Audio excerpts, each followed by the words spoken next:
dosa. Siapa yang lahir dan hidup di atas dunia ini, apakah dia lahir dari kehidupan orang Kristen atau bukan, kalau dia tidak bertobat, dia tidak akan mendapat pengampunan dosa. Kita semua, Tuhan sudah mengampuni kita semua. Dengan darahnya yang kudus, dia sudah bayar Anda dan saya mahal. Terus Anda dan saya apa yang kita memberikan kepada dia?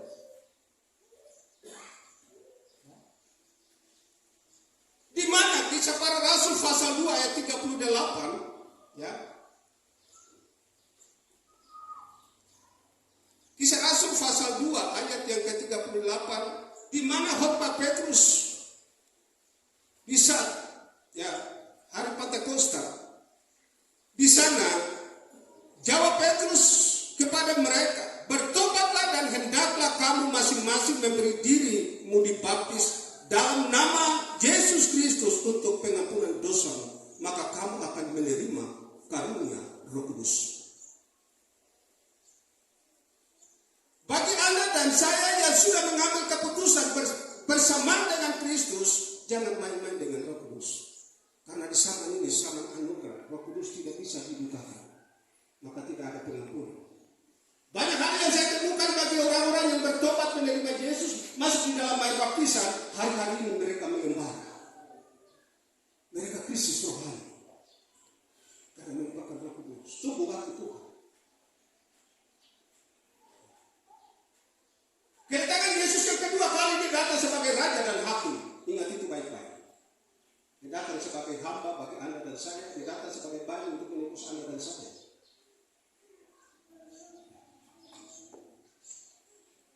Pertobatan adalah persyaratan mutlak masuk surga. Ya. Pertobatan adalah mutlak untuk masuk surga. Ya, saya ingat ini punya moto ya. Jadi harus masuk surga. Semua harus masuk surga. Saya jadi pertanyaan juga. Semoga kita tidak. Ini datang kepada pribadi kita masing-masing. Maka di dalam Yohanes itu, Yohanes pasal 3 ayat 5 itu katakan, ya,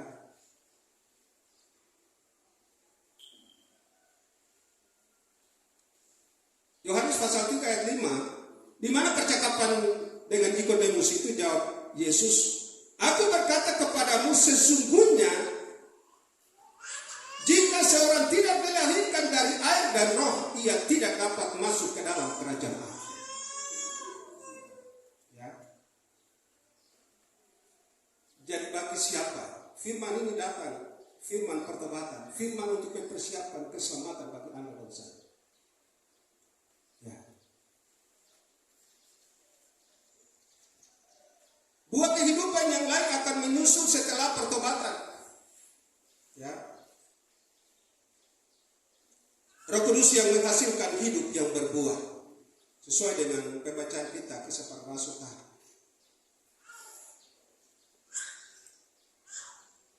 Bagian yang kedua dari firman Tuhan ini,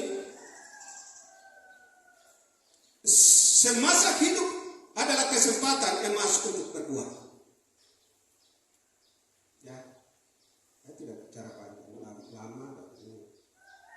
Yang mau catat, semasa hidup adalah kesempatan emas untuk berbuah. Ya. Hidup ini, Yakobus katakan, hidup ini bagaikan uap yang sebentar naik dan akan hilang.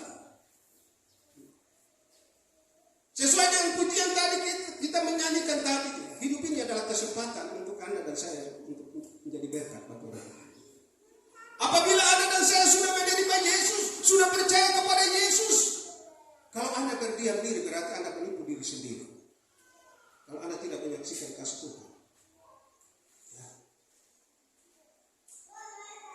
Sebenarnya minggu yang kemarin ini saya harus ada di pintu, tapi saya ingat jemaat.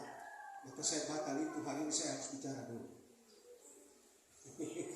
Hidup ini adalah kesempatan untuk menjadi berkat. Dan saya akan diri. Panggilan Anda dan saya panggilan yang sama sebagai orang percaya. Semasa hidup adalah kesempatan yang masuk untuk berbuat. Kita lihat ayat 7 tadi pembacaan kita. Lalu ia berkata kepada pengurus kebun anggur itu, sudah 3 tahun aku datang mencari buah pada pohon ara ini, dan aku tidak menemukannya.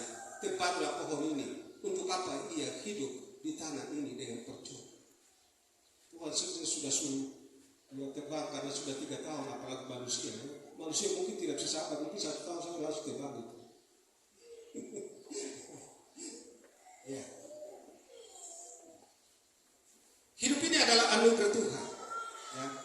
Setiap kita mempunyai kesempatan hidup yang panjang atau pendek. Ya. Mazmur sudah jelas mengatakan bagi saudara dan saya di dalam Mazmur 90 ayat 10 dan 12 itu kita lihat. Ya.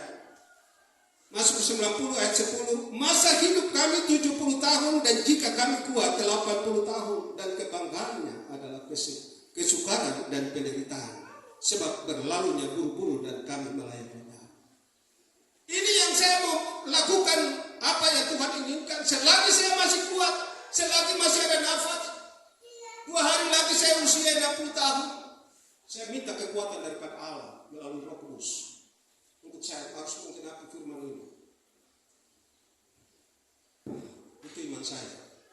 Apapun risiko, ya, kita semua siap untuk menerima kesukaran dan kesengsaraan ke depan. Itulah sebabnya Anda dan saya masih muda. Ingat pengkhotbah dikatakan, ingatlah penciptamu pada masa mudamu. Sebelum menjelang hari-hari yang malam mendekat tahun-tahun sengsara. Di dalamnya itu tidak ada kesenangan. Siapa yang mau ingin mati hari ini?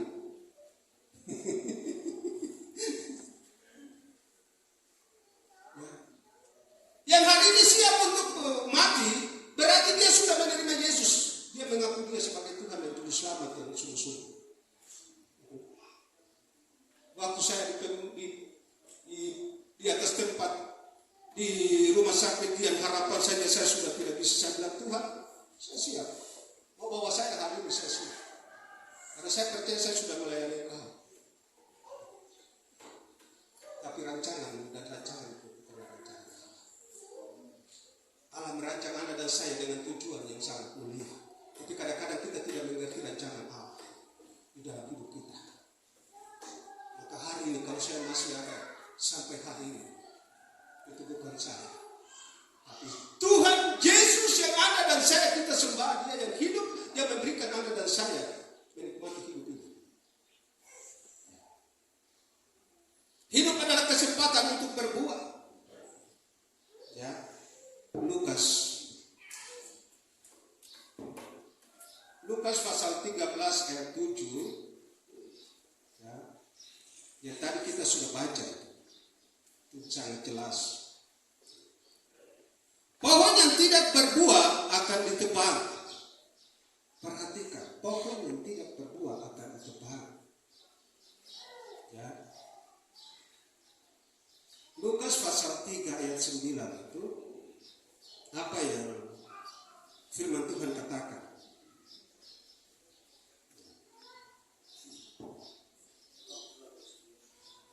Waktu Yohanes Pembaptis dia menyampaikan firman Tuhan.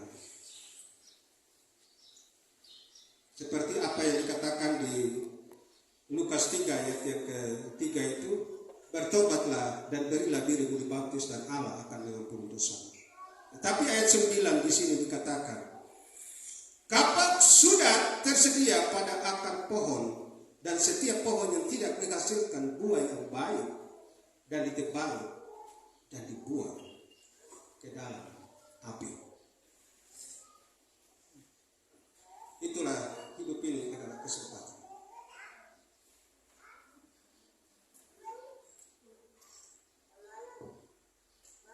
Bagian yang ketiga, jika kita gagal berbuah, Allah memberikan kesempatan sekali lagi. Kita lihat ayat 8 dan ayat yang ke-9 apa jawab Tuhan. Jawab orang itu, Tuhan, biarkanlah dia tumbuh tahun ini lagi.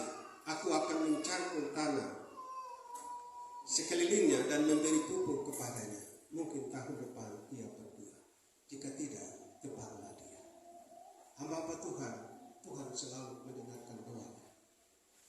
Anda dan saya mengalami tantangan, Anda dan saya kita berdoa, Tuhan masih memberikan kesempatan untuk Anda dipulihkan, untuk kita mengoreksi diri supaya kita kembali ke Tuhan. Ya. Allah setiap saat memberikan kita kesempatan, lagi kalau kita gagal. Ya. Seperti apa yang dikatakan oleh Yeremia untuk datang belajar dari tukang periuk itu. Yeremia 18 ayat 4 katakan di sana, pelajaran dan pekerjaan tukang periuk itu. Apabila bejana yang sedang dibuatnya dari tanah liat di tangannya itu rusak, maka tukang periuk itu mengerjakannya kembali menjadi bejana yang lain menurut apa yang baik pada pemandangannya. Kadang-kadang kita manusia merancang kehidupan kita untuk masa depan dengan keinginan, dengan emosi kita, untuk masa depan kita supaya kita harus bersaing dengan dunia ini. Tapi rancangan Anda, rancangan Tuhan lah. Ya, ini pengalaman. Saya dulu selesai SMA, saya ingin untuk jadi arsitek. Karena saya orang yang malu yang tidak bisa berbicara di banyak orang seperti ini. Tapi Tuhan punya rancangan sangat luar biasa. Mungkin dengan saya jadi arsitek, mungkin saya sombong, saya menggambar-gambar yang bagus dan mungkin itu ada roh kesombongan dalam diri saya. Dan saya bisa pegang uang banyak. Hari-hari ini Tuhan, saya melayani Tuhan dengan Tuhan. Tapi saya percaya Anda dan saya kita melayani tanpa gaji. Tapi upah Anda Allah sediakan di akhir kehidupan saudara dan saya. Percaya atau tidak percaya ini kebenaran yang mengatakan bagi Anda dan saya. Ya, ada 5 mahkota yang Allah sediakan bagi Anda dan saya dalam memiliki 9 karunia itu. Anda siap untuk melayani itu. Banyak berdoa supaya karunia yang Tuhan percayakan bagi Anda dan saya bisa nampak bagi orang lain dan menjadi berkat bagi orang lain. Ya. Kesabaran Allah ada batasnya. Ya. Itu yang di dalam ayat 9 dia katakan, mungkin tahun depan ia berbuah, jika tidak terpanglah dia. Ya. Ingat baik-baik kesimpulan firman Tuhan tadi di dalam Lukas 3 ayat 9. Kapak sudah tersedia pada akar pohon, dan setiap pohon yang tidak menghasilkan buah yang baik akan ditebang dan dibuang ke dalam api. Berbicara tentang buah-buah yang baik, kita bisa baca di dalam Galatia. Galatia 5 ayat 22 dan 23 itu, 9 buah roh itu tidak ada hukum yang menentang itu. Apabila Anda hidup di dalam 9 buah roh itu. Yang saya tekankan, untuk menguasai yang lain harus punya kasih dan penguasaan diri. Maka kesabaran bisa terjadi. Kemurahan bisa terjadi, kasih bisa terjadi bagi orang lain. Ya. Itulah sebabnya firman Tuhan ini saya sampaikan dengan singkat dan jelas. Kiranya di dalam Kisah Para Rasul ayat yang terakhir kita lihat Kisah Para Rasul.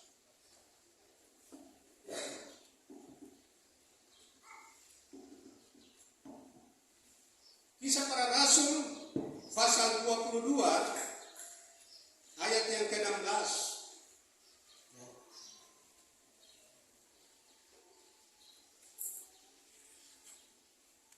Kalau Anda dan saya hari ini sudah dengar firman Tuhan, untuk mengambil persamaan dengan Tuhan, firman tidak bilang besok atau lusa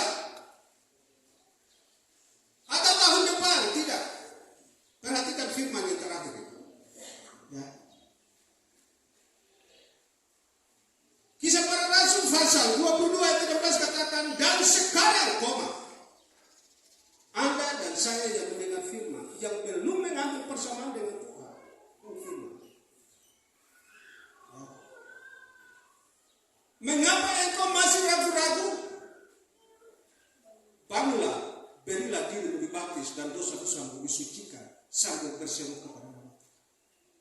Orang yang hidup di luar Tuhan, hidup di dalam dosa, jarang untuk keluar memuliakan Tuhan. Tapi apabila Anda mengambil persamaan dengan Tuhan, Anda akan selalu memuji Tuhan. Karena itu yang Tuhan ingin Anda hadir di dunia ini, untuk memuliakan Dia, mengagungkan Dia. Anda tidak bisa memuji dirimu sendiri. Itulah sebabnya saya tidak memaksa Anda, tapi berdoa Roh Kudus bergerak di dalam kehidupan Anda dan saya. Kalau Roh Kudus bekerja di dalam diri Anda dan saya yang belum mengambil persamaan dengan Kristus, silakan datang ke Bapak Kepala atau datang ke Majelis, silakan dulu.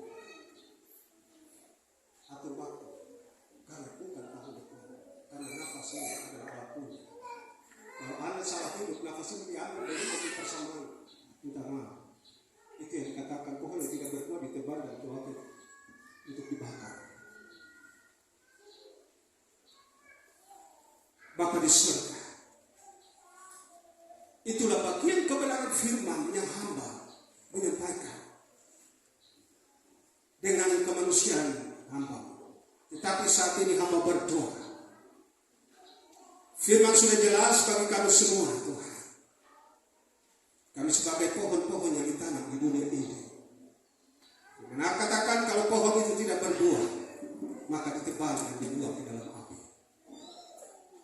Bukan besok, bukan lusa dan tahun depan, tetapi sekarang. Bangunlah dirimu, berilah dirimu dibaptis di dalam nama Tuhan Yesus Kristus. Maka engkau akan dikatakan, inilah anakku yang kukasihi, kepadanya aku berkenan. Terima kasih Bapak.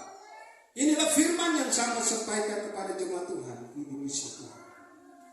Kiranya melalui Roh Kudus, sama anugerah, sama Roh Kudus yang bekerja, memulihkan Tuhan. Karena satu orang bertobat, semua malaikat di surga bersorai dan memuliakan Engkau. Terima kasih Bapak. Terima kasih Yesus, terima kasih Roh Kudus. Di dalam nama Tuhan Yesus Kristus, kami berdoa untuk firman Tuhan. Biarlah Roh Kudus yang menyempurnakan dalam setiap pendengaran kami, supaya kami mengambil persamaan dengan Tuhan. Inilah doa dan harapan kami dalam nama Yesus dan Tuhan. Mengucap syukur untuk firman Tuhan. Haleluya. Amin. Baik, terima kasih. Waktu saya kembalikan.